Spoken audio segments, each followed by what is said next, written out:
আসসালামু আলাইকুম। কুকিং ডায়েরিতে আপনাদের সবাইকে স্বাগতম। আজকে আমি তালের বড়া বানাবো। এজন্য তালের রসটা নিয়ে নিয়েছি। এখানে আমি কিছুটা সুজি দিয়ে দিলাম। সুজিটাকে আমি আধা ঘন্টার মতো ভিজিয়ে রেখেছিলাম। এরপরে চাউলের আটা নিয়ে নিয়েছি আর ময়দা দিয়ে দিলাম। এখানে আমি চিনি দিয়ে দিচ্ছি। চিনিটা আমি ব্লেন্ডারে গুঁড়া করে নিয়েছি আর কিছুটা লবণ দিয়ে দিলাম। সবগুলো উপকরণ একসাথে ভালো করে মেখে নিচ্ছি। আমি কিন্তু এখানে কোনো রকম পানি ব্যবহার করিনি, সবগুলাই তালের রসটাই দিয়েছি। এ পর্যায়ে এসে আমরা এটাকে বেশ কিছুক্ষণ ধরে ভালো করে মেখে নিব, যাতে করে বড়াগুলো সুন্দর হয়ে ফুলে যায়।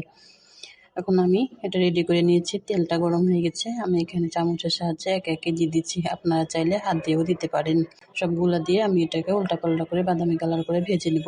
যারা ফেসবুক থেকে দেখছেন তারা ফলো করে দিন এবং বেশি বেশি শেয়ার করে দিন। যারা ইউটিউব থেকে দেখছেন তারা চ্যানেলটি সাবস্ক্রাইব করে দিন। আমার বড়াগুলো হয়ে গেছে, আমি এখন উঠিয়ে নিচ্ছি। আমার বড়াগুলো যদি আপনাদের ভালো লাগে তাহলে বাসায় ট্রাই করিয়েন। আমার ভিডিওটির সাথে থাকার জন্য সবাইকে অসংখ্য ধন্যবাদ। আল্লাহ হাফেজ।